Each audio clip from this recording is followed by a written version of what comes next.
Good afternoon, everyone. We're going to wait just about 30 more seconds and give people a few more moments to arrive.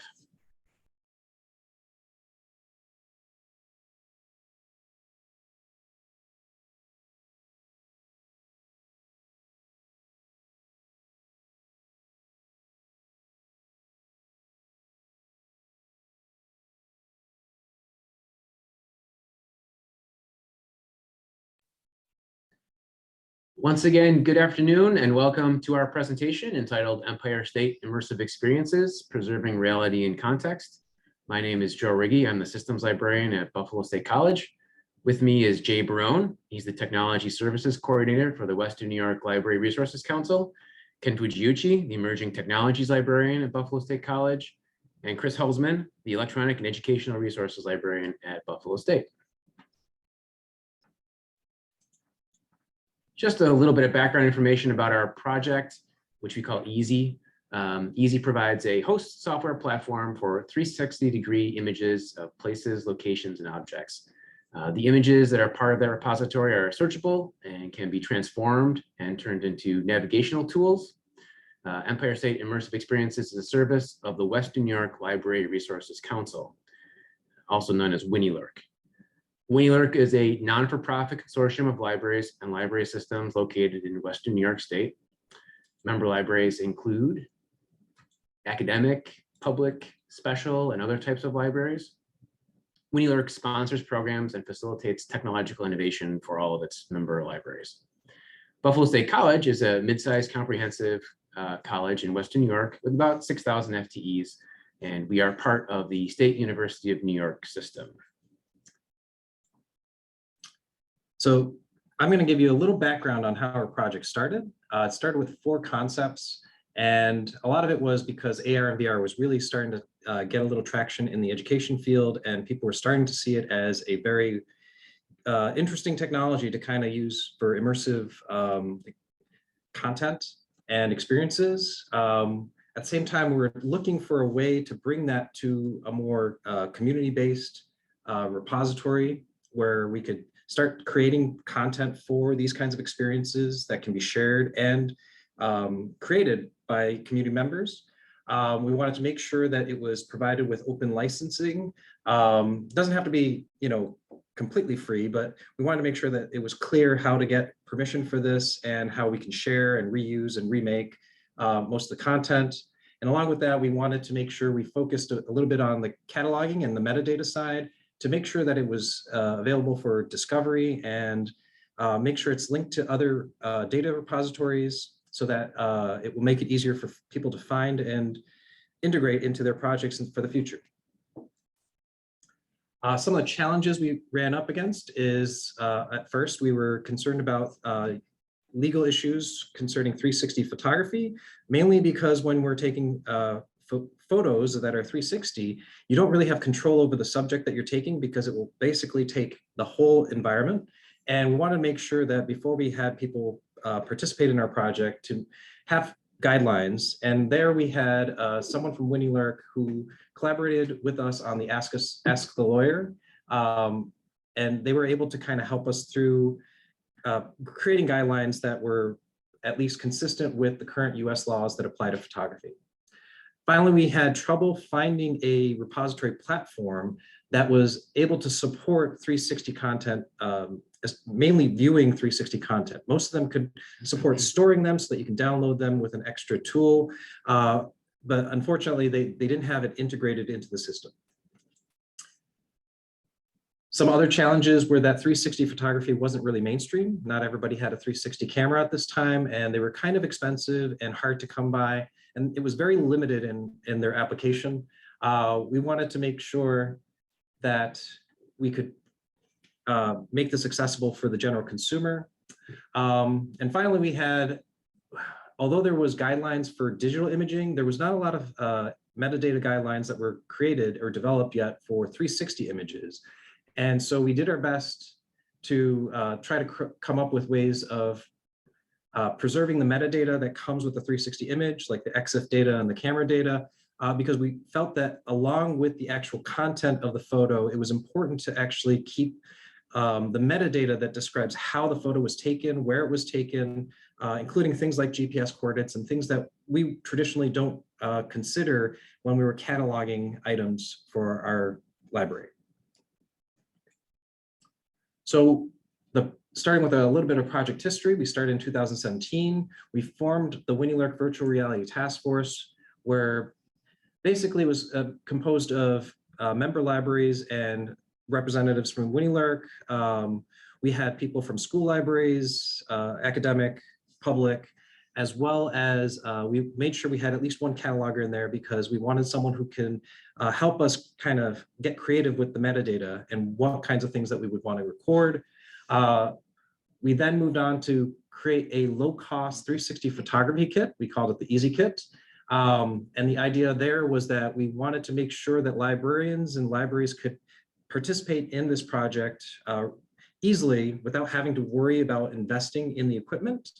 We made sure that the kit came in around under $1,000 at first, and we eventually refined it so that it was under $500. This way, people could try it out and see if the technology would work for their library. And in the long run, it was easier for them to also justify buying a kit for their own library in the future.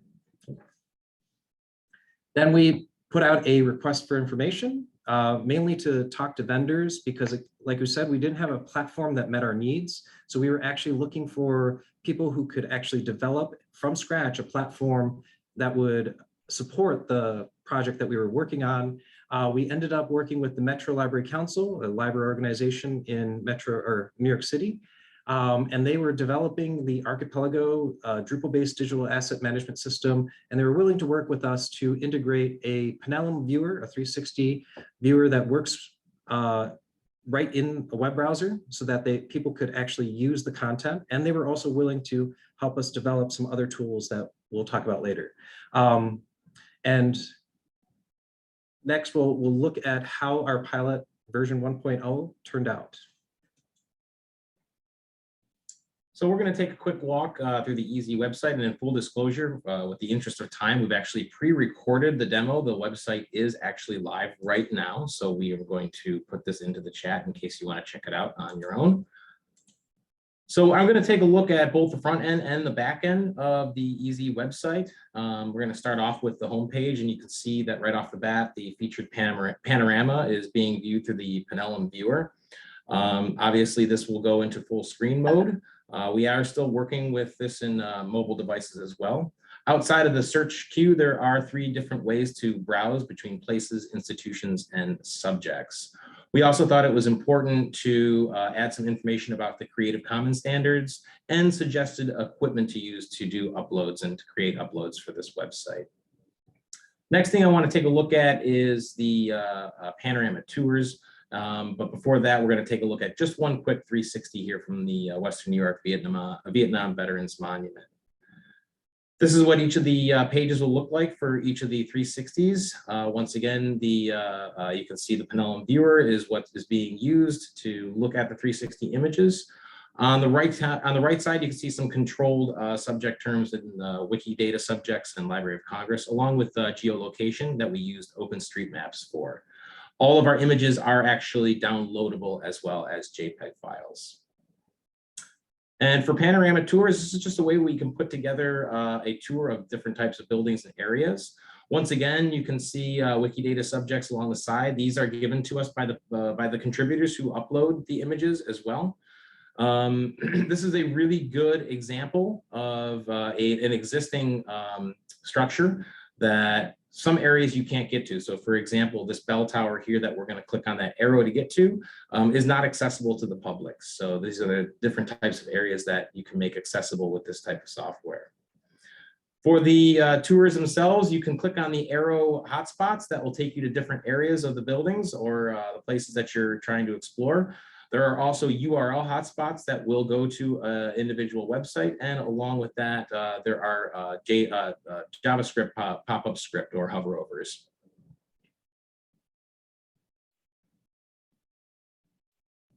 The next tour we're going to look at is the Holy Angels Catholic Church. This is a good example of preservation of architecture that may no longer exist. This church was just recently sold. So there is some question as to what's going to happen to the building itself.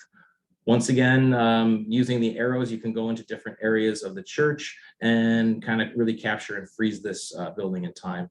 And then finally, an interactive learning example from Niagara County Community College.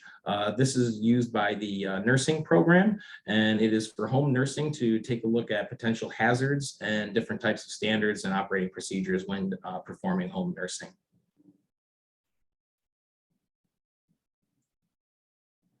The last two things we're going to look at are on the back end or administrative experiences of this. And this basically logging in, you're going to have access to actually look at the metadata. So we're going to take a look at the Vietnam Veterans Monument once again, except for this time we can scroll down and actually open up the metadata, which is in JSON format.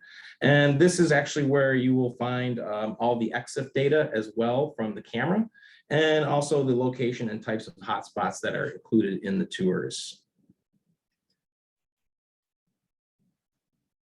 We do want to demonstrate how to create content or upload a panorama. So here is the 360 panorama upload. Of course, everything is going to need a title, and there is some help with unique titles there that some of our users can take a look at to appropriately name their file.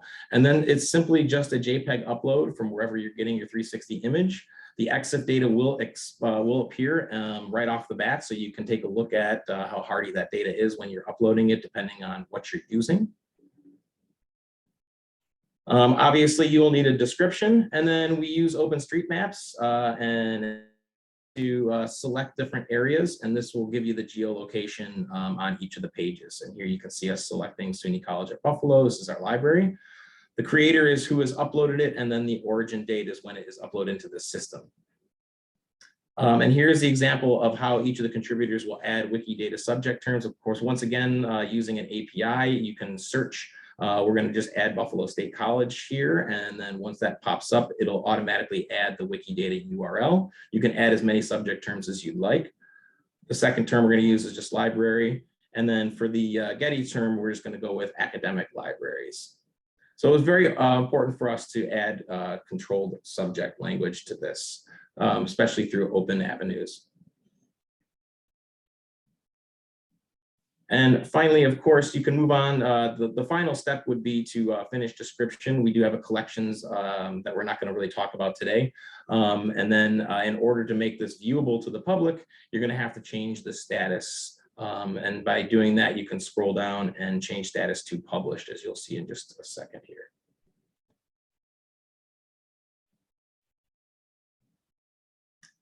And finally, we're just going to very quickly put together a 2-slide panorama tour.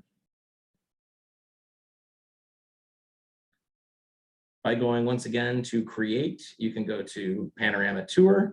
And once again, you're going to have to add a title, but really most importantly, the first thing you're going to want to do is add all of the 360s into the panorama tour before you start editing each individual slide. By doing that, you can select a scene by searching for it. And then once you have found it, you can select it and then then click on add a scene. So we're going to add the front hallway image that we just uploaded. And then we're going to go back and add the second image, which is from the Ask Us Desk area.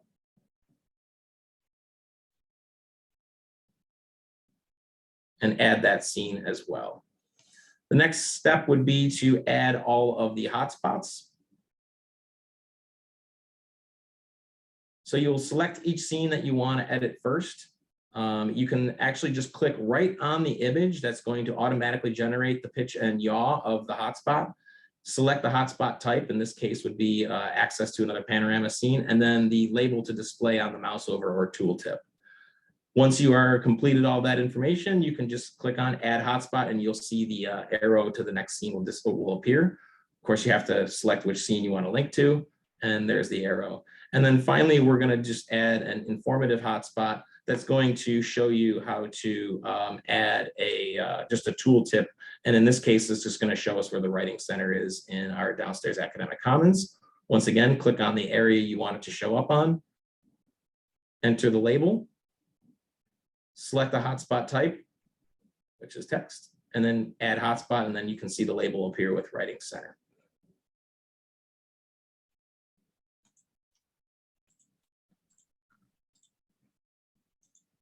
Jason? All right, I'm Jay Barone. I am the Technology Services Coordinator at Winnie Lurk. I am the project coordinator for the ESIE project, and I'm also the administrator for the site itself. And I'm here to talk about some of the things we've done since we first launched. Very quickly, we realized that the technology had advanced beyond our initial expectations, and we needed to, providing a kit for a specific kit for institutions wasn't going to work very well. So we started doing a grant program, which we refer to as the Immersive Experiences Action Grant Program, which we launched in the second quarter of 2021, that was designed to provide the funding for a 360 camera and accessories of an institution's choice. And we would give them the money to purchase this in exchange for them completing a project of relevance to their institution or community using the 360 camera and then uploading it onto ESIE. We've made about 12 of those grants, and we've expanded some of our offerings from just library tours into the home care experience that you've seen before, some tours of parks, informational things like that. And our initial grant cohort, along with providing us a project, they were also expected to provide us some detailed feedback on how we could iterate the site in the future to update the design, to improve the usability, and to set the tack for what ESIE is going to be in the future. Out of these, we got some excellent feedback, and they've developed. We've requested development of the following specific features in the next couple months. Next slide, please. So first off, as you saw when we were adding hotspots, the process to add images is relatively straightforward. However, the capability exists within the software to add AV or audiovisual objects into panorama tours. However, it's really difficult. You need to add a hotspot, delete the item ID of the hotspot you have added, and replace it with the one that you would like. That's unnecessary. It's daunting for our basic users. It's daunting for our power users. So we've endeavored to simplify that process so that audio and visual items can be added to your panorama tour or your panorama with a single click instead of multiple click process. As you guys have seen, we have a search by institution. So originally when we released ESIE, there was no search by institution feature. There was no faceting to allow you to narrow it down to the content from only a specific institution in as few clicks as possible. We really quickly found out that our institutions would very much like to find their content easily. So we were able to add that on the back end of this. This runs on a Solar index. So it's relatively easy for us to add the ability to filter by the institution, what council it belongs to, or its geographic location. And we did this in response to how our actual users were navigating the site in the real world. And this has moved beyond theoretics. This was now our actual user base telling us that they wanted a way to find institutions easily. In addition, we also found that OpenStreetMaps, while incredibly useful, it has some drawbacks. If an item isn't already in OpenStreetMaps, you can't find it, requiring you to go into OpenStreet and add the location that you were photographing at before you could add it as a location in ESIE. We have requested the development of an automatic GPS poll feature. In the EXIF data you saw earlier, the cameras, almost all 360 cameras now are capable of carrying GPS data and baking that directly into the EXIF data of the images. We're trying to let it pull that data straight out of the image and put the initial location of that photo where that GPS mark is. We also allow OpenStreet to override it if there's the specific location that you're at isn't important, but the building that you are in is important. That would be where we would use that to specify the building as opposed to the actual location, but it simplifies the process and allows you to give a location without direct user input. Next slide, please.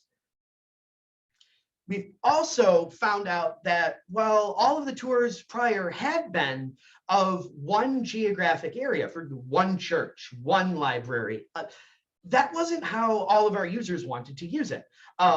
They had cemeteries, multiple cemeteries, where each cemetery exists in a discrete location in space that's separate from the rest of them. Similar to churches or remote campuses also have this.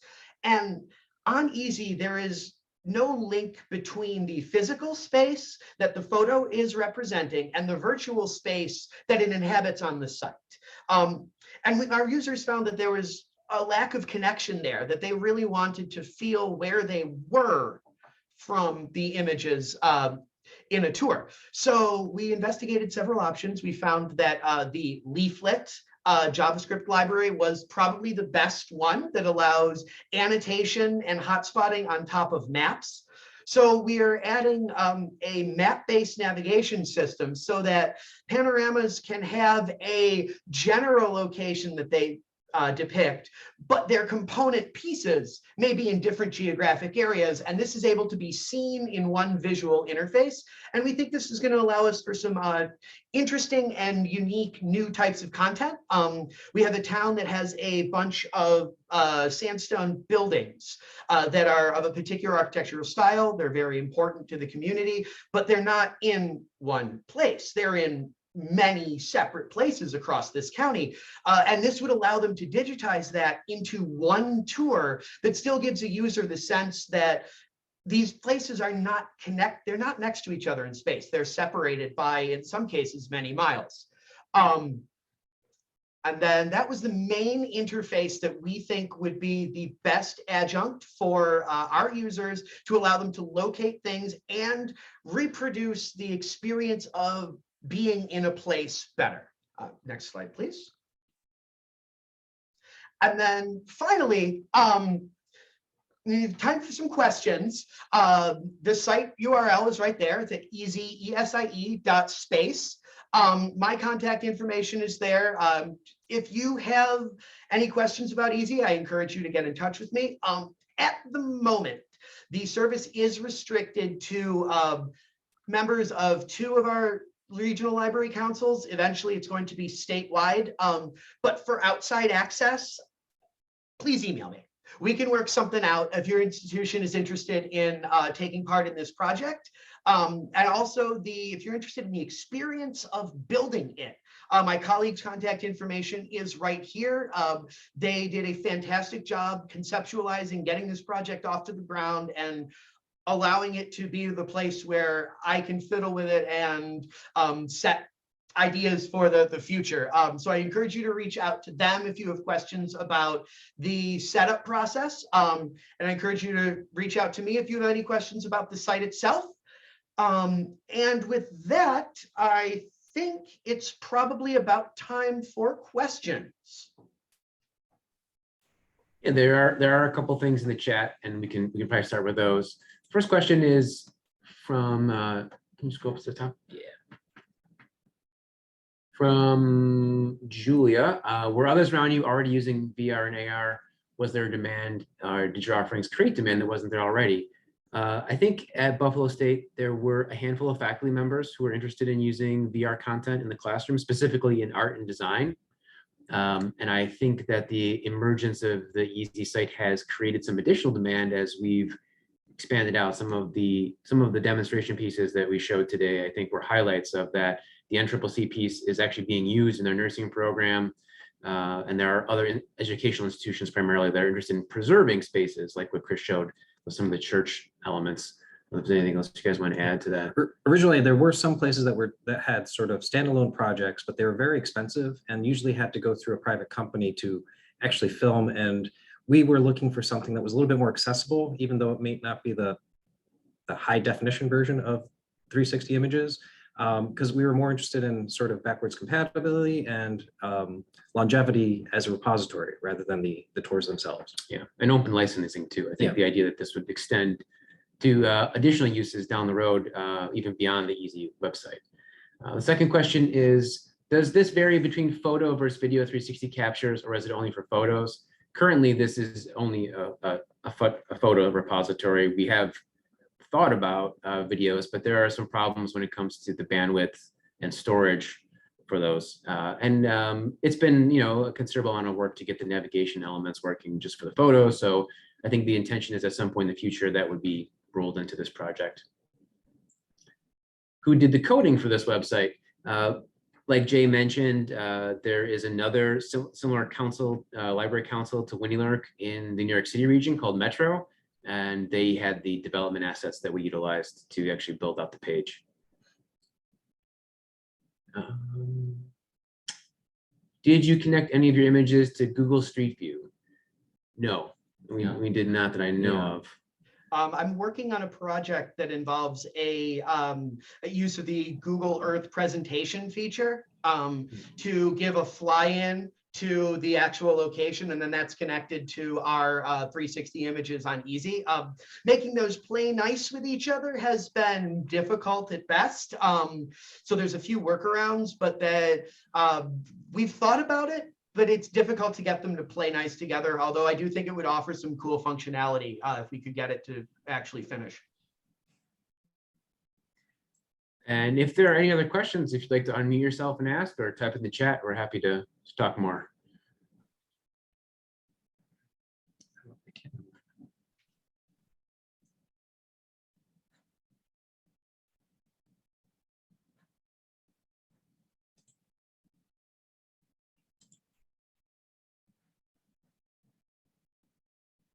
I will add the Metro Archipelago service, or I should say they offer it as a service. So you can visit their site, and chances are, because we help them develop the ESIE project, they now have the capability of reproducing a similar type of website for others too in the future. And that URL is in the chat as well. And this does live on top of Drupal. So if you have Drupal coding experience, it is relatively easy to set up. It's basically just a set of fancy modules that handle metadata and content delivery on top of Drupal. So if you have Drupal coding experience, you can do this. The community is fantastic. There is an active community of developers for Archipelago. We have a Slack channel. We're always working on a bunch of different projects. I encourage you to reach out to them if you're interested in some open source CMS software project stuff. We do have one more question. Have you involved any public libraries in this project, or has it been primarily Buffalo State College? Go ahead, Jason, if you should probably answer this. Yeah. So yes, we have several public libraries that have digitized. One is the Clarence Public Library, which is a rural suburb of Buffalo. They have digitized their Tillman Wildlife Management Area, which is a wetland area outside of town. They've created a tour of that. We have one of the local Buffalo libraries has done a tour of their special collections area. We actually have even some of our school libraries have some student-produced projects. I think the Vietnam Memorial was a UB student project, but there are others that were taken by local students of areas they found important. And that was enabled us to do another whole set of activities with that. So yeah, we've got all sorts of users from all different genres of the library.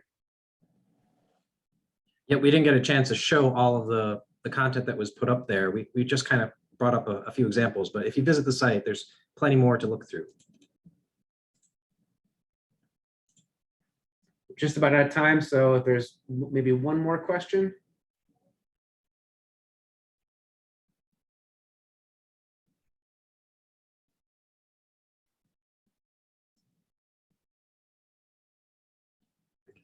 I'm not seeing any more, so I'd like to thank everyone for coming today. We really appreciate your time, and we're happy to be able to give this presentation to you today. Yep. If you think of any other questions, feel free to reach out to us, and we'll be happy to answer any questions. Thank you again, everybody. Thanks, everybody.